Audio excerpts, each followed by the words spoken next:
E aí, galerinha do sétimo ano, a gente vai estar trabalhando hoje a quarta atividade da terceira avaliação e o tema é monarquias nacionais e absolutismo, tá? Esse tema ele está relacionado à última atividade do último período, por isso que aí embaixo tu tá vendo a data de 22 de setembro a 7 de outubro, tá? Nós já finalizamos as orientações para a atividade 1, 2 e 3. Então, essa é a última atividade da terceira avaliação.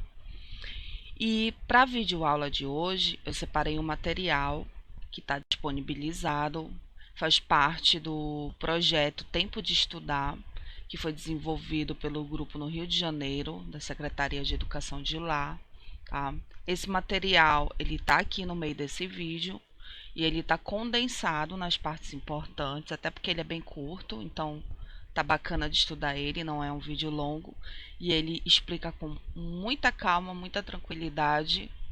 Então, só os pontos principais, o que é mais importante para a gente agora no período de aula remota. E se tu quiseres verificar, ele tá nessa plataforma aqui, nesse canal no YouTube, que é o canal Multirio. Não tem só essas, mas tem outras também aulas e são bem criativas, inclusive de todas as disciplinas. Isso pode te ajudar aí futuramente, tá? Disponibilizado gratuitamente no canal Multirio, ok? Então, sem muita enrolação, bora lá pro vídeo. Estou cansado. Deu uma sede. Serviçal, água. Finalmente. Me abane, está calor aqui. Que maravilha. Podemos gravar então? Olha, não gostei da sua câmera. Chega um pouco mais pra frente. Isso. Você um pouco mais pra cá e pega meu melhor ângulo, ok? Tá ótimo. Pode parar de abanar. Já está abanando demais. E quem nunca sonhou em ser rei? Ter sua vontade obedecida pelos outros, mandar e desmandar nas coisas. Na Europa da Idade Média, o poder dos reis era bem limitado. Quem mandava mais era o senhor feudal. Só que no final da Idade Média as coisas começaram a mudar e o rei foi adquirindo cada vez mais poder e conseguindo subordinar a população e alguns funcionários à sua vontade. E como é que isso aconteceu? Sei não. A gente vai ver agora no Tempo de Estudar.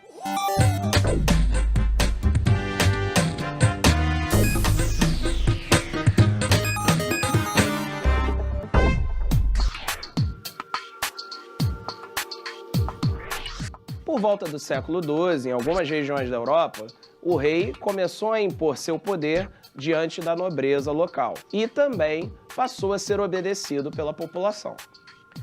Mas esse fortalecimento do rei não acontece simplesmente por sua vontade. Há um arranjo de forças e interesses entre o próprio rei, a nobreza e a burguesia, camada social que começava a crescer a partir do aumento do comércio e o crescimento das cidades. Precisamos analisar cada um desses personagens para entender o que aconteceu.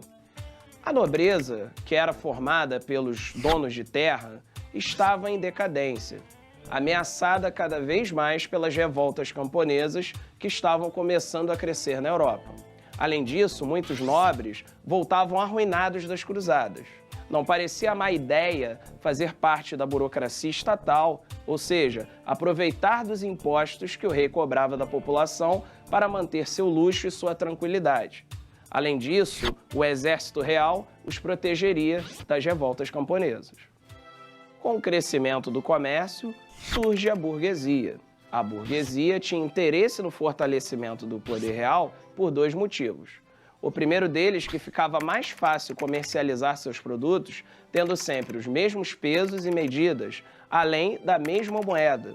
Na Idade Média, de um feudo para o outro, as moedas trocavam, se variavam os pesos e as medidas. Imagina que complicado era comercializar desse jeito. Além disso, cada senhor feudal cobrava um imposto diferente do outro. Com o rei, isso seria diferente. Seria um só imposto pago em todo o reino. E os monarcas, o que eles ganhavam com isso? Bem, o apoio da burguesia garantia aquela coisa mais importante, que era o dinheiro. Com esse dinheiro, ele poderia, o rei, financiar um exército profissional. a partir da força das armas, poderia impor sua vontade, definir um território e também poderia impor uma lei única, que todos os cidadãos teriam que obedecer. A partir do momento que o rei impõe sua autoridade num território definido, com uma lei única e uma população também definida, passa a existir o que chamamos de Estado Nacional Moderno. Em alguns países, a autoridade do monarca se impõe de tal maneira que dizemos que o país se torna absolutista. Quê? Absolutista. O rei é a autoridade máxima. Praticamente não é questionado.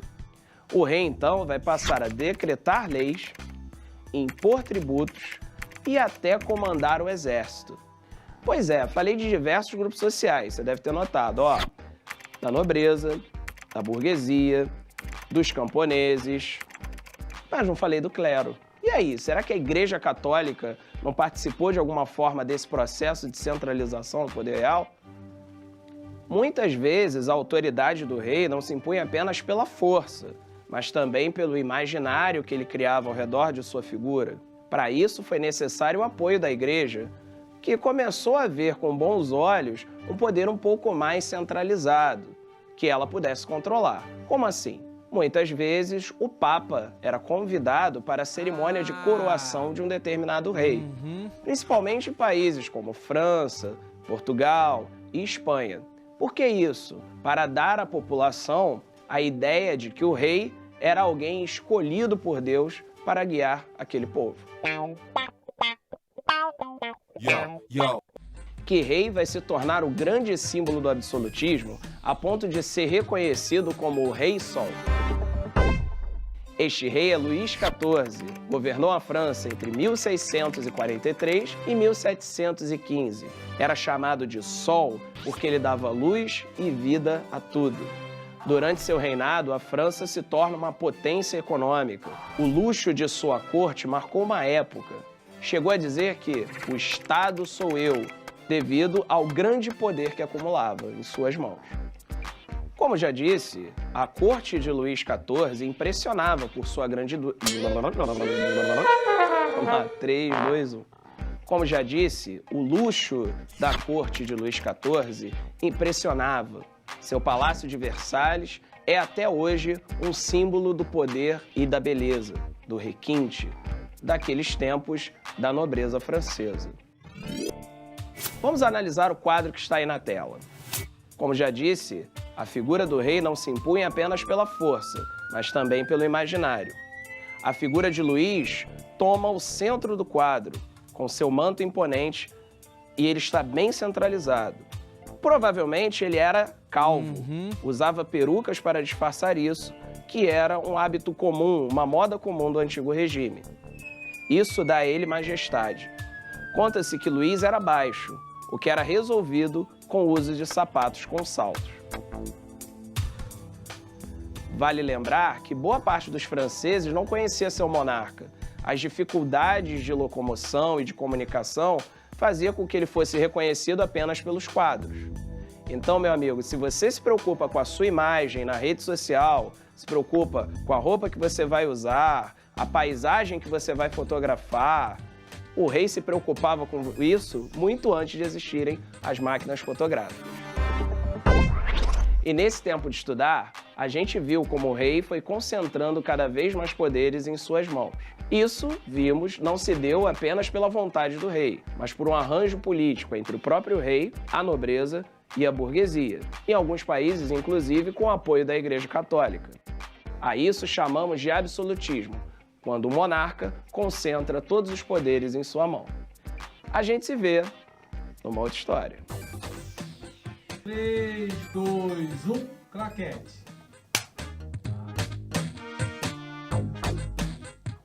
O rei vai impor leis, decreta leis e impor tributos. Vamos lá. Não, eu errei completamente. Eu chutei assim porque... Ih, cara, vai dar. Não, parecia Marideia. Putz, Marideia. Vamos lá. 3, 2, 1. Tinha dado certo, eu olhei. Vamos de novo. Como é? Pô, Caraca, foi tão legal, uma palavra matou tudo. Vamos lá.